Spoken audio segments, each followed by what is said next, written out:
It's not only the glass-shattering five-octave vocal range that has made Mariah Carey one of her generation's quintessential divas. The 19-time Billboard Hot 100 chart topper is arguably just as renowned for her outrageous backstage requests, her soap opera-style love life, and her apparent inability to do stairs. 10 years after the emotional and divisive series finale of ABC's Lost, MTV's Josh Horowitz hosted a New York Comic-Con panel looking back on the phenomenal sci-fi adventure series. Oh, if that's not all, she's also become the queen of throwing shade. Indeed, Mimi hasn't stopped the sass since her evolution from a squeaky clean, girl-next-door power balladeer to a feistier, much more scantily clad R&B hitmaker in the mid-90s. Showrunners Damon Lindelof and Carlton Cuse dropped by to confirm a new piece of canon and address how the show would be different if they were making it in 2020, what aspect of working on the series they're most nostalgic for, and much more. And she's often so subtle that it can take a while for her insulting way with words to truly sink in. Carey can never be accused of punching down, either. From fellow pop superstars and reality TV powerhouses to ubiquitous TV presenters and even presidents, the elusive Shantos has always saved her most disparaging remarks for those who know how to play the fame game. Here's a look at 11 familiar faces who have been on the receiving end of her sharp tongue. Working with Nicki Minaj was a hellish experience. There certainly wasn't any love lost between Mariah Carey and Nicki Minaj when the pair both signed up for the 2013 season of American Idol. Check out the full panel, or just get the highlights, below. The fan questions came fast and furious, kicking off with which aspects of the show they're the most nostalgic about. Answers: Hawaii's gorgeous locales for Carlton and the interactions with the fans for Damon. When asked what it was like to share a set with the super bass star by Hot 97, the diva equated it to going to work in hell every day with Satan. Indeed, straying far from the usual media-trained party line, Carey went on to admit that she hated the talent show and that only the nice, dangling monetary moment made it all worth it. Carey wasn't afraid to say things to Minaj's face, either, mocking her headwear and Mean Girls knowledge during their turbulent stint on the judging panel.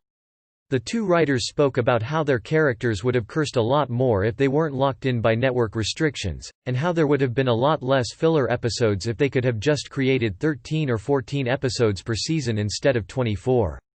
In return, the rapper took to Twitter for a tirade of insults in which she claimed that jealousy about being overshadowed in the Billboard Hot 100 record books was the reason for all the squabbling.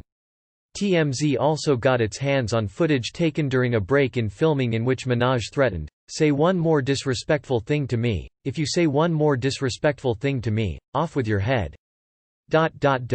Desmond would have had much stronger feelings about vaccinating himself in the hatch, Lindelof joked, taking the 2020 element literally. One fan question posed early in the conversation wondered if the showrunners had any instances of head canon which they believed even if they couldn't fit it into the show, with the fan giving an example of Hurley running a golf tournament on the island every year. "I'm not F***ing putting up with your F***ing highness over there." As for Carey's typically arch response? "Do I have a 3-year-old sitting around me?" Mariah Carey doesn't know J-Lo. Mariah Carey's feud with fellow singer-actress Jennifer Lopez birthed what is undoubtedly her most popular meme. In the early aughts, when asked by an interviewer what she thought of Jenny from the Block, the star showed that when it comes to shading, ignorance can be bliss.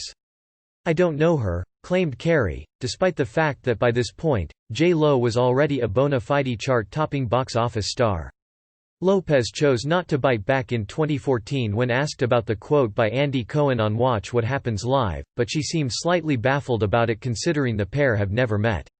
"I just want to say officially, because I think Carlton and I are in the position to do this," Lindelof said, "that we can verify her theory.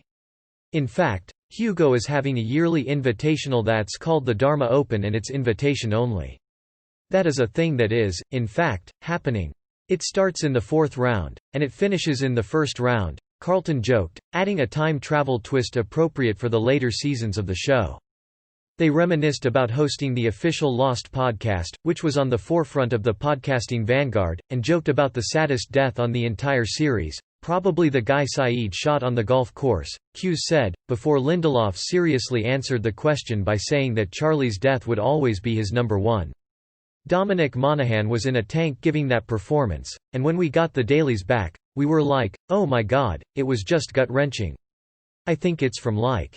Then we went to the set music stage and saw what composer Michael Giacchino had done with that sequence.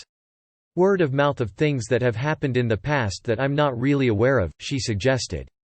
Carey left us none the wiser about the origins of their beef when she returned to the subject in a chat with The Cut, claiming, I really wasn't trying to be funny. I was just being honest. Their apparent feud once again made the headlines at the 2015 Billboard Music Awards when Lopez was filmed checking her phone while Carey performed on stage. The Hustlers star later told Who Else But Cohen that there was an innocent explanation for this apparent snub. First of all, that was not fair with the texting thing because I watched a lot of it. It was a long performance, okay. We watched Charlie die 50 times, and every single time, it still hurt.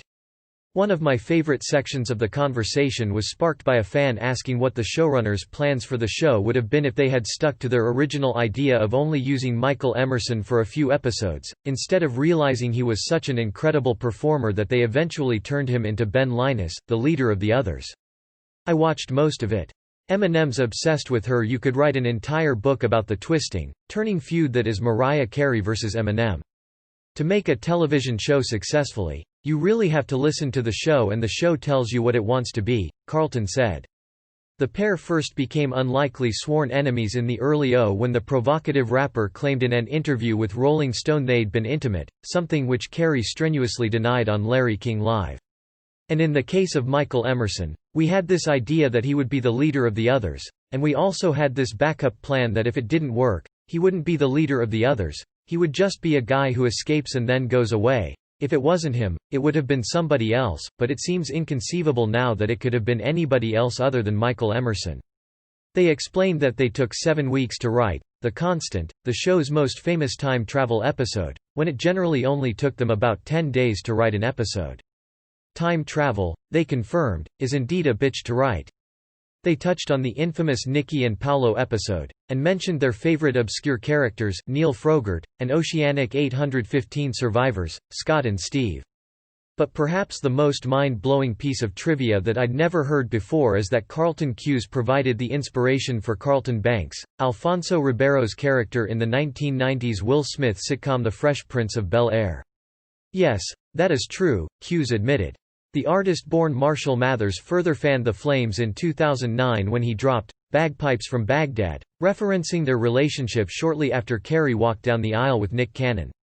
The saga continued when Carey responded with a diss track of her own, "Obsessed," and also enjoyed some Eminem cosplay in its video.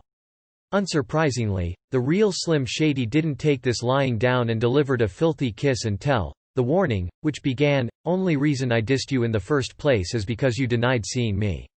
Andy and Susan Horowitz, who created The Fresh Prince of Bel-Air, were classmates and friends of mine at Harvard, and appropriated my name to name this character.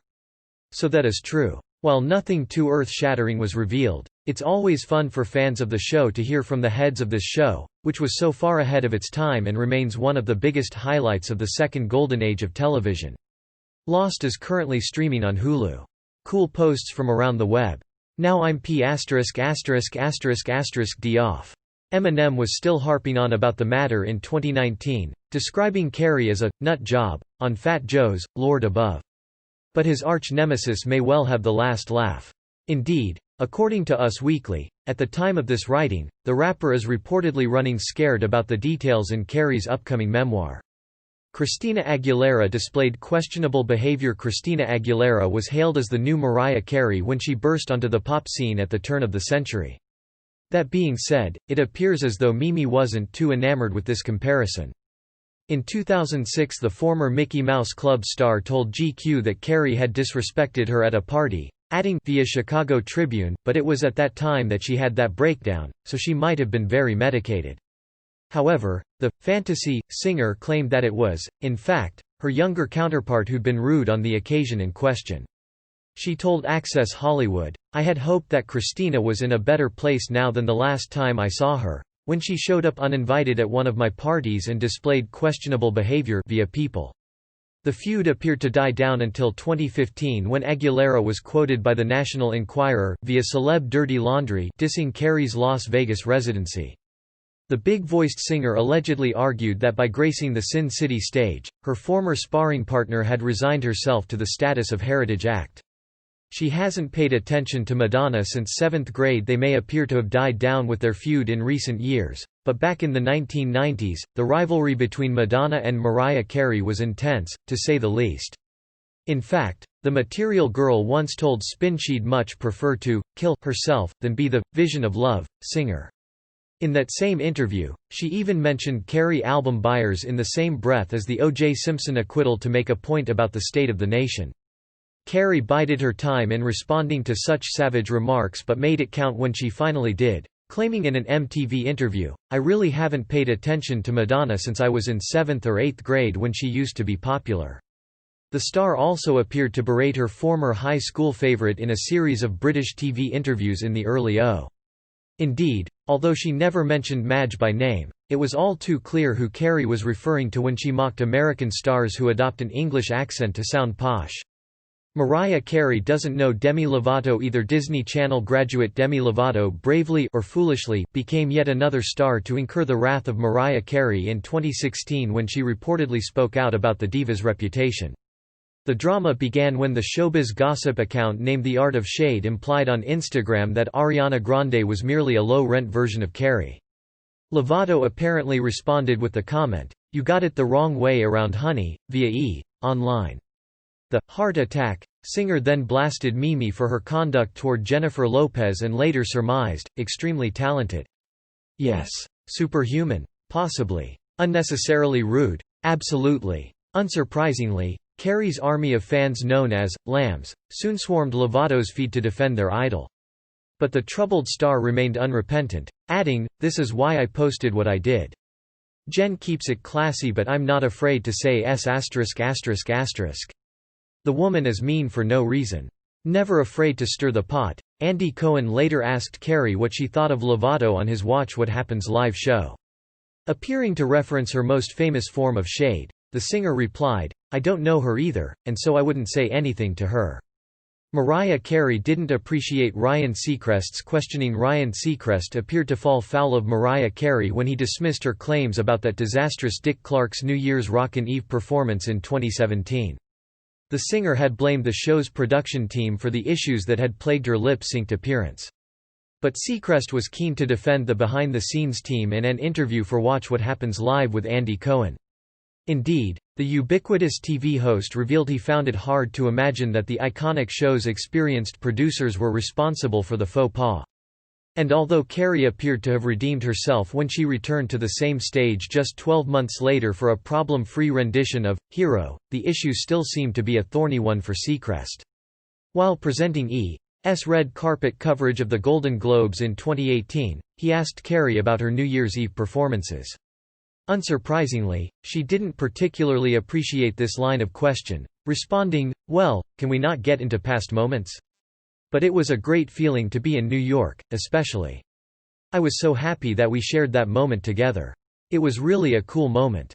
She isn't keeping up with the Kardashians. In 2016, Mariah Carey joined the ever-growing list of pop stars to launch their own reality series with Mariah's World on the E! Network. But compare the singer with the channel's biggest stars at your peril. Indeed, despite once working with Kim Kardashian's other half Kanye West on her triumphant 2005 comeback The Emancipation of Mimi, Carey doesn't appear to have much time for the Kardashians. When asked by Complex about what her lambs could look forward to from her reality TV venture, Carey gave a typically withering answer. Looking around the fancy restaurant she was being interviewed in, the star spotted the Kardashian clan being filmed in their own private dining room. Carey then said, "Some of us talk about other people and what they do and la la la. But I'm not that person." This wasn't the first time that Carey appeared to take aim at the Kardashians. The year previously, she told an Israeli reporter named Yarden Ben Aviv, "Some people's goal is to be famous, not to have a craft or an art that they're famous for. Today, you can be famous just from being on a reality, you don't really have to do much, but you kinda gotta do a lot." Mariah Carey isn't a fan of Donald Trump. Mariah Carey might not be particularly known for her views on all things political. But in 2019 she appeared to direct some of her talent for shading in the direction of the 45th President of the United States, Donald Trump. And she did so with a photo in which she stood alongside the 42nd. After watching Barbra Streisand take to the New York stage at Madison Square Garden, Carey got the chance to enjoy a meet and greet with two other audience-goers even more famous than the singer herself, Bill and Hillary Clinton, via AP News. Carey posted photos of her smiling alongside the former White House residents on her Twitter account.